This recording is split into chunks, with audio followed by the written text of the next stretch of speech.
गुंडागर्दी देख ले, पुलिस की गुंडागर्दी। अस्सलाम वालेकुम। ये वीडियोस मुझे मुजफ्फराबाद आज़ाद कश्मीर से मौसूल हुई हैं, जिसके अंदर आप देख सकते हैं कि आज भी हमारी माएँ बहनें बेटियां रियासती जबर का डट के मुकाबला कर रही हैं। और शर्म का मकाम है मौजूदा प्राइम मिनिस्टर के लिए, वजीर सेहत के लिए, डीजी के लिए और खास तौर पे जो डायरेक्टर नेशनल एमएनसीएच प्रोग्राम है उसके लिए, कि आप इन चंद एक मुट्ठी भर जो मुलाजमीन हैं आप इनको अकोमोडेट नहीं कर सकते। मैं यहां पे ये बात कहने में बिल्कुल हक बजानिब हूं कि जिस तरह आप लोगों ने, आपकी नायली ने जिस तरह नेशनल एमएनसीएच प्रोग्राम को आजाद कश्मीर के गलियों के अंदर, चौकों और चौराहों के अंदर आपने घसीटा है और आपने जलील और रुसवा किया है, न सिर्फ प्रोग्राम को बल्कि उसके मुलाजमीन को। मैं समझता हूं कि इस तरह अगर पंजाब, केपीके और सिंध में इस तरह का रवाज नहीं है, वहां पे मुलाजमीन को अकोमोडेट भी किया गया, उनको कंफर्मेशन भी दी गई, उनको एडजस्ट भी किया गया, अकोमोडेट भी किया। क्यों?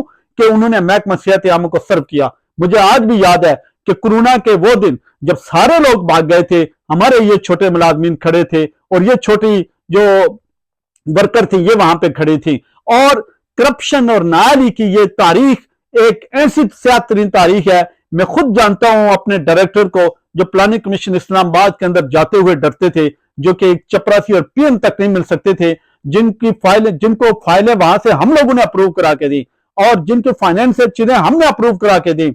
आज जब वो सारी चीजें हो गई, सारी चीजें हो जाती थी, उसके बाद ये हुक्मरान बन के बैठ जाते थे कि हम लोग जो हैं वो बड़ा कुछ कारनामा सर अंजाम दे रहे हैं, मुल्क के लिए खिदमत कर रहे हैं, प्रोग्राम के लिए खिदमत कर रहे हैं।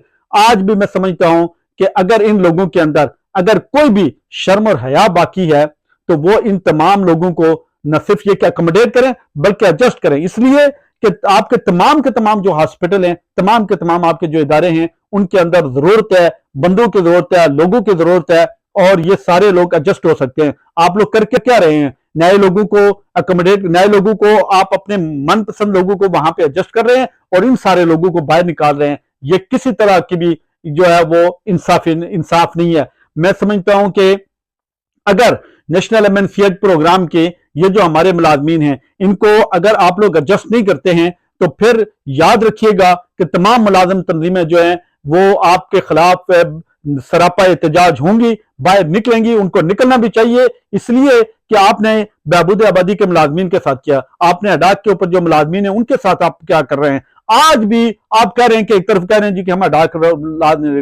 दूसरी तरफ आप अडाक के ऊपर तकर्रियां और तकर्रियां किए जा रहे हैं। या तो आप एक कुलिया कायदा बना लें कि हमने ये चीज नहीं करनी है, दूसरी तरफ आप अपनी जात के ऊपर जब आता है, अपने जाती बंदे के ऊपर जब आप आती है तो आप वहां पे अकोमोडेट भी करते हैं, आप लोगों को एडजस्ट भी करते हैं। ये सारी की सारी चीजें मैं समझता हूं कि ये नहीं होनी चाहिए और तमाम लाजमी तंजीमें जो हैं उनको बरा निकलना चाहिए इस जुल्म के खिलाफ, बर्बरियत के खिलाफ, और इस रिवाज को तोड़ना चाहिए। और मैं राजा साकिब साहब को मैं सलाम पेश करता हूं, साकिब मजीद को, जो कि आज भी इन मजलूमों के साथ मुजफ्फराबाद के अंदर खड़ा पाया गया। और उन तमाम लोगों को मैं शर्म का मकाम दिलाता हूं कि जो कि आप अपने घरों के अंदर, अपने बिलों के अंदर घुस के बैठे हुए हैं। मैं इस वक्त जो हेल्थ एम्प्लॉय ऑर्गेनाइजेशन है उनको और उसके साथ साथ जो अबका की तंजीम है, ये बड़ी तंजीमें हैं, मैं इनसे रिक्वेस्ट करता हूं कि वो कम अज कम ये है कि इन मुलाजमीन के बहाली के लिए, इनके हुकूक के लिए, इनको जद्दोजहद को जारी रखने के लिए वो भी आवाज उठाएं, वो भी इनके साथ मिले।